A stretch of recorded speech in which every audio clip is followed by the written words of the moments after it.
Bismillahirrahmanirrahim. Assalamualaikum warahmatullahi wabarakatuh. Alhamdulillah, alhamdulillahi rabbil alamin. Wassalatu wassalamu ala rasulillah wa ala alihi wa ashabihi ajma'in, amma ba'd. Rekan-rekan saga yang dimuliakan Allah Subhanahu wa taala, ucapan alhamdulillah adalah komitmen seorang muslim yang senantiasa bersyukur atas segala limpahan rahmat karunia, hidayah, inayah, serta iman dan Islam dan ihsan. Mudah-mudahan terpatri dalam kehidupan kita sehari-hari. Selawat dan taslim kita aturkan kepada baginda Rasulullah SAW, wujud kecintaan kita kepada beliau. Mudah-mudahan kita akan dibangkitkan bersama baginda Rasulullah SAW, dan insyaallah kita akan mendapatkan syafaatnya. Allahumma amin. Rekan-rekan saga yang dimuliakan Allah Subhanahu wa taala, ketika problem kehidupan silih berganti dari sedih, gembira, senang, dan senantiasa mendatangkan kebahagiaan, semua itu adalah warna-warni kehidupan. Semua akan diatasi dengan menggunakan 3 pendekatan, yakni pendekatan yang kita lakukan kepada Allah Subhanahu wa taala dalam bentuk yang pertama adalah bentuk keimanan kepada Allah Subhanahu wa taala, yakni ketika kita beriman kepada Allah Subhanahu wa taala, kita berharap kepadanya akan diberikan ganjaran pahala. Dalam arti ini dijelaskan oleh Ibnu Sina bahwa level seorang mukmin ada 3 tahapan. Tahapan pertama ketika mengharapkan sesuatu kepada Allah dalam bentuk rasa takut. Ini level nomor 1, takut kepada Allah Subhanahu wa taala. Seorang mukmin dia akan melaksanakan sesuatu karena takut kepada Allah Subhanahu wa taala. Seperti halnya ketika kita bekerja di sebuah perusahaan, atau taruhlah kita bekerja di satu, kita akan bekerja maksimal ketika ada atasan kita yang memantau kita, mendampingi kita, melihat kinerja kita. Ketika kita menyapu lantai atau membersihkan lantai, maka lantai itu akan bersih, tidak ada debu.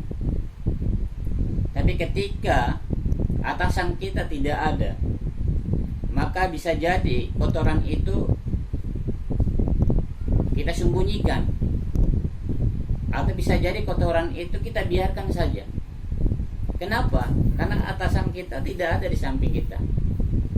Nah, begitulah kita ketika beriman kepada Allah Subhanahu wa taala, kita takut dengan siksaan neraka, maka kita senantiasa melaksanakan ibadah. Apa ini boleh? Boleh. Ini level iman, level nomor 1, level yang paling rendah. Kita berangkat ke level yang kedua, yakni seorang mukmin ketika melaksanakan ibadah, yakni dengan modal yang sedikit mendapatkan pahala yang banyak. Ini level orang pedagang, pebisnis. Ketika berjualan, ketika berbisnis, setidaknya dia menginginkan produk yang sedikit menghasilkan untung yang banyak. Begitupun agama diajarkan bahwa ketika kita melaksanakan ibadah, sholat berjamaah, kita mendapatkan pahala yang banyak. Ini level seorang mukmin yang bertransaksi kepada Allah Subhanahu wa taala. Jadi level seorang pedagang mengharapkan pahala di sisi Allah Subhanahu wa taala yang banyak. Ketika melaksanakan sholat duha, yakni sholat untuk mempermudah rezeki. Maka di situ kita melaksanakan ibadah untuk mengharapkan kemudahan dalam mendapatkan rezeki. Apa ini boleh? Boleh. Tapi ini level keimanan yang nomor 2. Allah Subhanahu wa taala menyampaikan, "Ya ayyuhalladzina amanu, hal adullukum ala tijarat tunjikum min azabin alim." Nah, ini level berbisnis, level seorang pedagang. Kemudian Allah melanjutkan, tu'minuna billahi wa rasuli wa tujahiduna fi sabilillah bi amwalihim wa anfusikum salikum khairul lakum in kuntum ta'lamun. Jadi ketika dia berbisnis mengharapkan pahala di sisi Allah, kemudian mengikuti sunnah baginda Rasul, dan dia berharap pahala, berharap surga, maka ini dibolehkan. Tapi coba kita lebih meningkatkan keimanan kita kepada Allah Subhanahu wa taala, yakni level yang nomor 3, level yang tertinggi kata Ibnu Sina. Apa level yang ketiga ini? Adalah kita beribadah sebagaimana seorang ibu yang mengasuh anaknya. Seorang ibu ketika mengasuh anaknya, dia tidak mengharapkan apa-apa. Dia ikhlas tulus mengasuhnya, mendidiknya, membimbingnya hingga yang menjadi orang yang hebat. Apakah dia berharap sesuatu pada anaknya? Tidak. Tapi ketika anaknya memberikan sesuatu, dia akan menerima. Nah, ibaratnya ketika kita beriman kepada Allah Subhanahu wa taala, ketika level kecintaan kita kepada Allah, kita beribadah karena cinta kepada Allah, maka Allah akan mencintai kita. Jadi ini level yang ketiga yang harus kita pupuk. Kita beribadah karena sudah cinta kepada Allah. Satu perumpamaan, ketika seseorang yang merantau ke Jayapura, kemudian ada orang yang menyuruh tinggal di rumahnya, tinggal di rumah gratis, disiapkan makanan, disiapkan minuman, tempat tidur, semuanya. Bahkan selesai dia tinggal di rumah, dia ingin keluar dari rumah itu, kemudian yang pemilik rumah memberikan dia hadiah.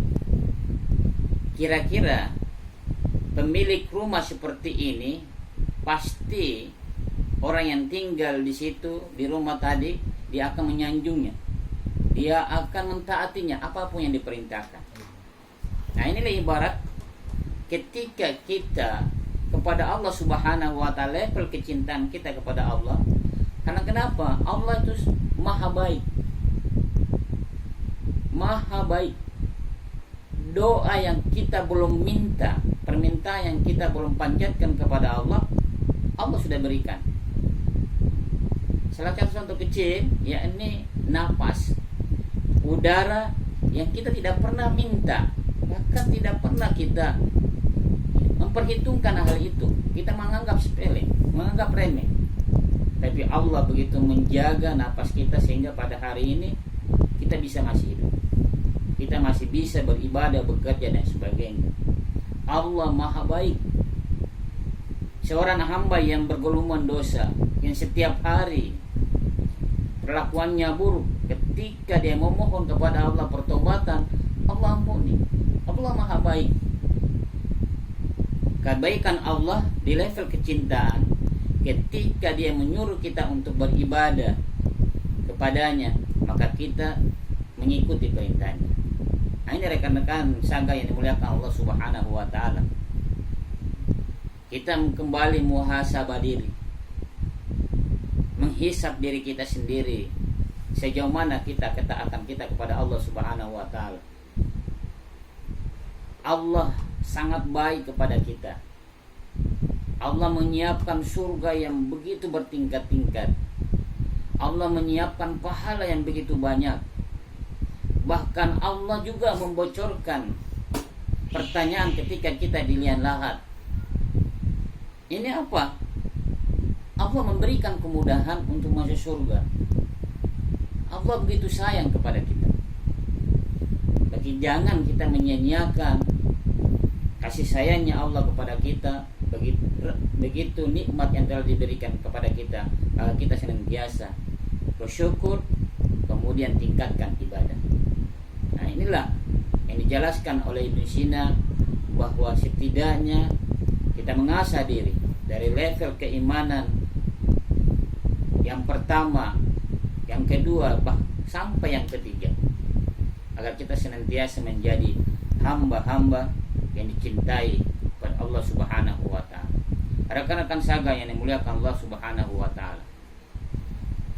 Bahkan baginda Rasulullah sallallahu alaihi wasallam menyampaikan pesan, wa in qamatis saat wa bi yadi ahadikum fasilatum fa in istata'a anta la taqum hatta yuguri saha fala yugurisha. Ini menggambarkan bahwa Rasulullah SAW ketika terjadi hari kiamat, di tangan kita ada tunas atau bibit, maka kita dituntut untuk menanamnya. Maksudnya apa? Baginda Rasulullah SAW selalu berpesan kita bagaimana kita berbuat baik, melakukan aktivitas-aktivitas yang mendatangkan amal soleh. Apa itu amal soleh? Adalah perbuatan yang direstui oleh Allah Subhanahu wa taala.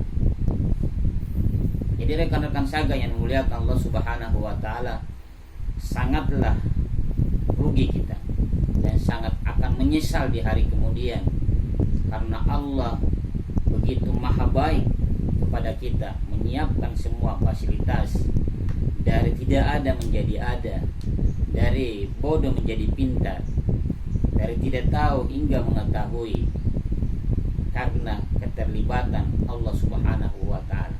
Oleh karenanya, jadilah hamba yang taat, karena begitu baiknya Allah Subhanahu wa taala. Semua urusan-urusan di tangannya memberikan kemudahan-kemudahan. Ayo kita muhasabah diri untuk senantiasa memperbaiki, meningkatkan ibadah kepadanya, karena di hari esok kita akan berhadapan untuk menghadap kepadanya. Mudah-mudahan kita menghadap kehadirat Allah Subhanahu wa taala, sehingga Allah menerima kita sebagai hambanya yang beriman dan taat kepadanya. Rekan-rekan saga yang dimuliakan Allah Subhanahu wa taala, mari kita memohon kepadanya, mudah-mudahan kita senantiasa menjadi hamba-hamba yang bertakwa, untuk senantiasa mengasah diri, meningkatkan iman. Perlu saya ingatkan lagi, janganlah kita minder dengan mendengarkan YouTube yang membatasi aktivitas kita. Selalu dituntut bagaimana beribadah khusyuk, beribadah ikhlas. Kita bertahap. Kita bukan malaikat, kita manusia yang selalu tergoda dengan godaan-godaan lain, selalu mengharapkan selain harapan dari Allah Subhanahu wa taala, hal yang wajar. Tetapi ketika kita menambah ilmu pengetahuan kita mengasah diri kita untuk senantiasa meningkatkan ibadah. Janganlah kita berpikiran sempit bahwa ketika kita tidak ikhlas, kita tidak akan beribadah. Tetapi dengan ketidakikhlasan kita melatih kita untuk ikhlas. Karena dengan melatih, dengan membiasakan, insya Allah kita akan menjadi hamba-hamba yang ketika beribadah kepadanya muncul kecintaan. Nah, ini rekan-rekan saga yang dimuliakan Allah Subhanahu wa taala.